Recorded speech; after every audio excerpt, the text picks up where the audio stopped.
Hello, listener, and welcome to this preview of our latest Patreon-exclusive episode. To continue the conversation and listen to the full episode, head over to the Beyond the Screenplay Patreon. The link is in the show notes. Hello, patrons, and welcome to this Patreon-exclusive episode of Beyond the Screenplay, the podcast where each episode we do a conversational deep dive analysis into a film. Today, because of your voting, we are talking about Wicked Part 1, the 2024 film written by Winnie Holtzman and Dana Fox, based on the musical Wicked by Stephen Schwartz and Winnie Holtzman, and based on the book Wicked by Gregory Maguire, directed by John M. Chu. Based on the movie from 1939, based on the book from the... Not based on the movie from 1939. Yeah, but kind of, because she's green. We'll get into What? Okay. She's not green in the book. By. Anyway. What is base and influence is a whole thing that we won't talk about. I'm joined by the Beyond the Screenplay team, Trisha Arand, Hello, everyone. Brian Bittner, Hello. and Alex Calleros. Hi. So we talked about The Wizard of Oz. It was fun to revisit that. It was kind of good to watch that in anticipation of seeing Wicked, because even though I've seen Wicked, the play, it was like 14 years ago or whatever, and I remember literally nothing. Like if I had to have like told you the story, it was like somebody's green and somebody's pink and there's a wizard. And that's truly like the extent of what I remember. Yeah. That's it. Yeah. 3-act structure.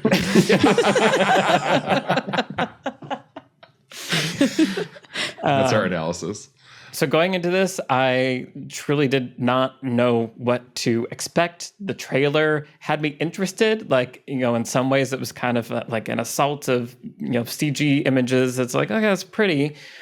But like, is it going to be good? But there was something even in the trailer where I was like, it feels like these people are trying harder than they have to. Like if this was a simple money grab, some of this wouldn't be as good as it was. And watching the movie, that is true times 1,000%, in my opinion, because I loved this movie. This was such a fun watch, start to finish. I was blown away by basically every single aspect of this creation. The performances are amazing. Like, usually there's sort of a thing where it's like one performer like stands out as like, oh, but like that performance was really good. And my brain keeps trying to do that, where it's like, oh man, Ariana Grande was really, like, she was really good. But then I'm like, no, but Cynthia Erivo was also really good. But Ariana, and it just goes back and forth. And I'm like, no, they were both just really, really good. The directing was really, really good. There's such momentum and care put into like every frame, every shot, the choreography.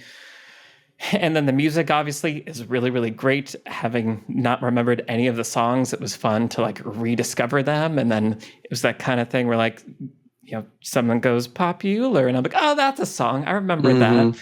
Well, I loved this movie. It was amazing. It was so much fun to watch. It was like a little lull as we kind of transition from Shiz going off to Oz, that the movie kind of has to switch gears a little bit, and that was where I like shifted in my seat a little bit. But otherwise, I was totally along for the ride. The finale sequence is just like goddamn breathtaking and amazing. If there's a tear in my eye, it's because I watched Defying Gravity shortly before we recorded. It moved me again the second time. Anyway, Wicked's great, everybody. And that's my thoughts. You are your mother's son. I am my mother's son. She was so delighted to be like, I told you so when I reported back. It's like, yes, you're right, mother. Nice. Yeah. Alex, what about you? Tell me about Wicked. I went into this kind of with no expectations, maybe a little bit skeptical, not for any reason besides I saw the trailer and it looked bouncy. It just looked very CG and bouncy. It's like, all right, it's got lots of colors, and I guess Ariana Grande is an actor now. What? And like, I guess there's a whole like IP now of like Oz. It felt to me watching the trailer like it was just like, all right, here we go. They've latched on to Wicked as an in to create a new cinematic universe, and look at all the CG and look at all the stuff. I had a very cynical perspective seeing the trailer.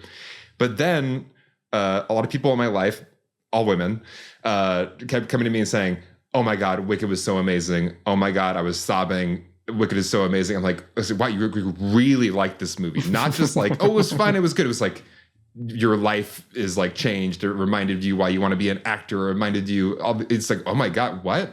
So then I was going in with this interesting mix of expectations of like, that looked like a bouncy trailer that looked like an IP cash grab. But also people are telling me they're like sobbing and like loving their life watching this movie. So when it began, you know, Ariana Grande comes in the bubble. She has kind of the falsetto singing voice. I was like, I don't know about this. This is like really a musical right up front. But then just the more it went on, there was that confidence. There's this flow to the movie that it's always moving. You're going right from one number kind of into really funny, snappy, always entertaining scenes, and then into the next musical number, and you're always just kind of like shuffled along on this ride. And there are a couple of moments where it slows down in a way that maybe took me out of that flow. But for the most part, that 2 hours and 40 minutes like flies by. And it really felt like I was like, come on, it's part one and it's 2 hours and 40 minutes long. What a slog. But it wasn't a slog. It was like going to Disneyland. It was a really, really fun time. And I've rewatched it multiple times now because it was such a fun time. And like there's a dark magic to these like really good Broadway musicals where just because those songs are in my head, I'm like developing this relationship with the movie, and it's just like, oh my God, I'm becoming one of these Wicked people. I was like, y'all are a little extreme with your Wicked love, you know, like, okay, yeah, all right, you're a little extra.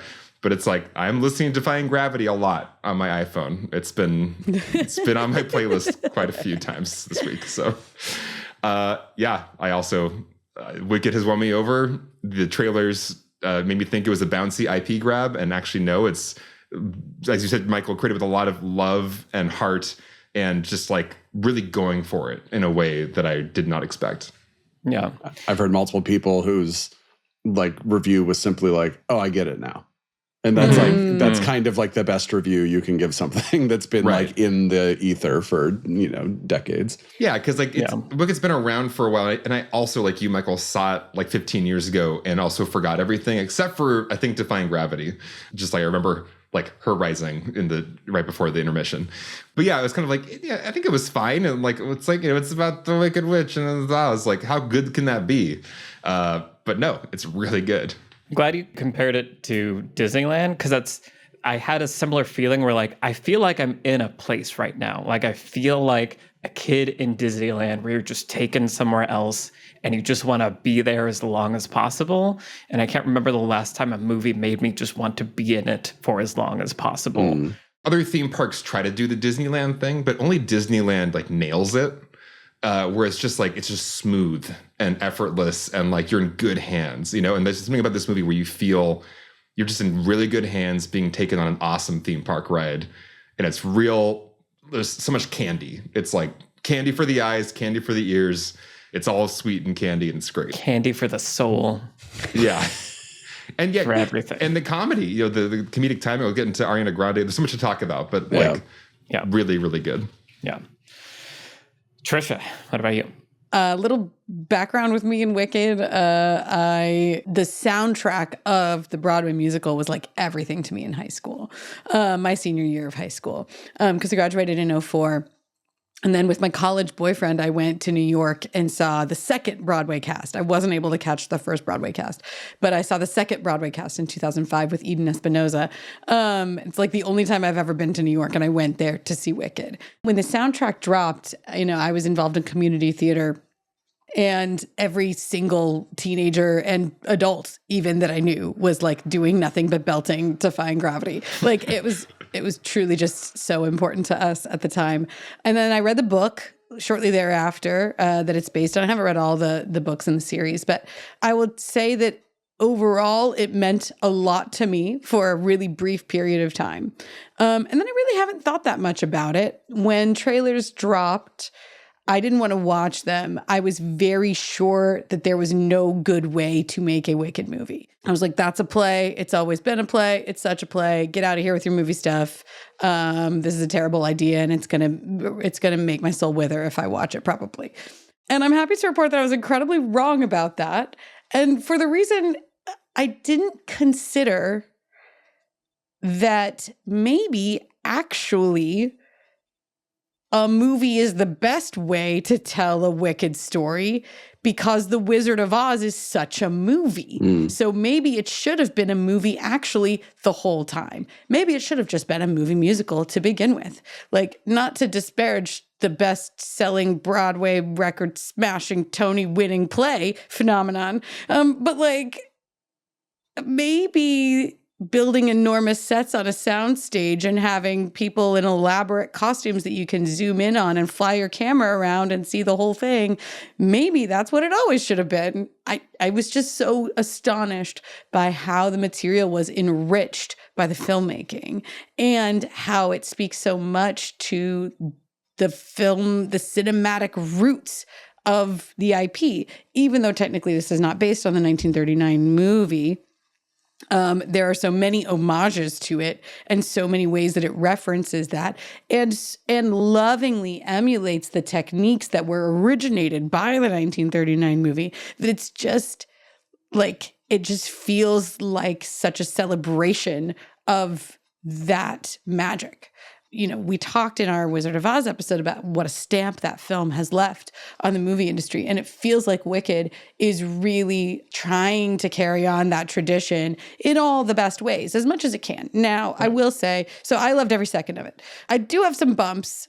I do think it's too long. I just think it's too long. And like by minutes, not by hours, but I think by several minutes, it's too long. And you know, I think that there is a self-awareness to it that is modern in a way that I find a little bit like, ugh, you know, and part of it was because the marketing was so saturated, like it was impossible. And as much as I tried to dodge, like hearing anything about the press tours and the people talking about their roles and the everything, that stuff was really, really unavoidable. And so I just like, I felt like as I was watching it, I could sense sort of a, hey, we're going to give Ariana Grande a little more to do in this scene, that like really kind of milk it for like, it's the big number. So like, let's really like draw it out. And Defying Gravity to me is like much too much of the like, it's the big showstopper. We're going to stop the whole show. Everybody get ready. It's going to be long. It's going to take forever. It's going to be in slow motion half the time. It's like, everybody calm down. Like, I know it is, but okay. It's a bit overwrought is what I'm going to say. Yeah. I have a few complaints similar to yours, Trisha, so we'll talk about that. Yeah. But those are relatively minor bumps in an otherwise what I think is extremely impressive feat of filmmaking. And yeah, just glorious performances, like incredible costume production design. We must talk about like, and just really confident and smooth directing, and yeah, like a fully realized vision that it just celebrates everything that filmmaking is and that like this magical world can be, while also having, you know, sort of surprising like thematic teeth that like, I just think there's a lot here that's actually really well done. So yes, Wicked good. Wicked very, very good. Excellent. And I'm very happy to have been wrong about the whole thing. Nice. Yeah. Yeah, I did manage to miss most of the marketing drama that you guys have alluded to now. And as someone going in ignorant to all of that, I was surprised by how not distracted I was by things I would have anticipated being distracted by. I will just say part of it is having known the soundtrack really well. Like every beat of the soundtrack by heart. And it's not even the voices, it's just the arranging. And I went and looked at the soundtrack listing yesterday or something, and virtually every song in Wicked the movie is, if not like half a minute longer, several minutes longer. Like they just kind of made more of a meal out of all of the songs in a way that I think you didn't need to do. Like, again, they're just kind of trying to like, it felt like they were try to milk them because they're the big musical numbers that everyone loves and knows. And I'm like, yeah, I'm with you. But also from a storytelling standpoint, you're kind of slowing this all down even after the beat's been hit. But that's like a nitpick. more or less. Like I'm good. It's very, very good. Sure, if they ever try to turn Hamilton into a movie, I will have a million nitpicks of the same Yeah. Oh, yes. design. I already have nitpicks. It's not even happening as far as I know. I'm already mad. Brian, tell me about Wicked. Hi. Yeah, I didn't know much about it before. I had a girlfriend in college who loved it and wanted to play Alphaba. So I listened to the soundtrack a bit back then, enough that I like you said, Michael, when Popular comes on, and I'm like, oh yeah, I remember listening to this song quite a bit. But it's kind of like that band you've heard their 3 songs on the radio, and that's everything you know. Like, you don't know what they look like, you don't know what the other song, I'm just like, that's kind of my relationship with this this thing. But also because she was a big fan, I know they've been talking about making a movie of Wicked since about 10 seconds after it premiered on Broadway. So I feel like I've been hearing about this movie since Ariana Grande was a toddler. And then it was like finally happening. And I was like, okay, is it? Because I feel like I've spent my entire adult life hearing that the Wicked movie is happening. So then when it was actually like in production and stuff, I didn't really pay too much attention to it. And then when it was finally coming out, I heard more about the marketing stuff than I saw marketing stuff. And I just kind of was like, whatever, if it'll come out and it'll be good or not good, I'll hear about it. And that's that. And then, started to hear good things, and kind of like Alex, well, I think from Alex, like, oh, people are saying like, oh, like this is not just like, oh, it was good, it was a fun time. So then finally watched it and just pretty quickly appreciated just how strong it was. Kind of like you said, Michael, just like everything feels like it is operating at its highest capacity in this. And then as it went on, I was just like, yeah, I really like this. And I think there is some of my problem with musical theater sometimes is that there is too much fluff, and Trisha, you talked about the songs being longer, and I agree with that, but also because the movie is so long, there is so much time spent on character and theme and everything that when the songs happen, I'm like, okay, like I'll go on a nice little ride right now. But I don't feel like it's just boom, boom, boom, this over here, this over here, this over here. I feel like I'm fully spending time in this world, fully spending time with these characters. So yeah, I really liked it. And I also, a note that I made was it feels like a full movie, not just because it's 2 hours and 41 minutes, but because like this movie could end and then Wizard of Oz could begin. Like you could obviously there are threads set up in this movie that are not closed, but also you could even do that as a choice, right? And be like, yeah, this is how things were ended, and then we fast forward, in time, and then we meet Dorothy. As someone who doesn't remember what happens, I have no idea what's going to happen now, because I'm like, what's left to happen? A lot of stuff, actually. Yeah, I'm sure. Yeah. There's got to be a lot of stuff. But the way that it does kind of have that ending of like, yep, that could be the Wicked Witch's origin story, and that's it. It doesn't feel like a lot of part ones do, like Dune Part 1 and Part 2, where it's just like, well, we're just getting started. And this isn't it. Just hold on. The real movie's coming later.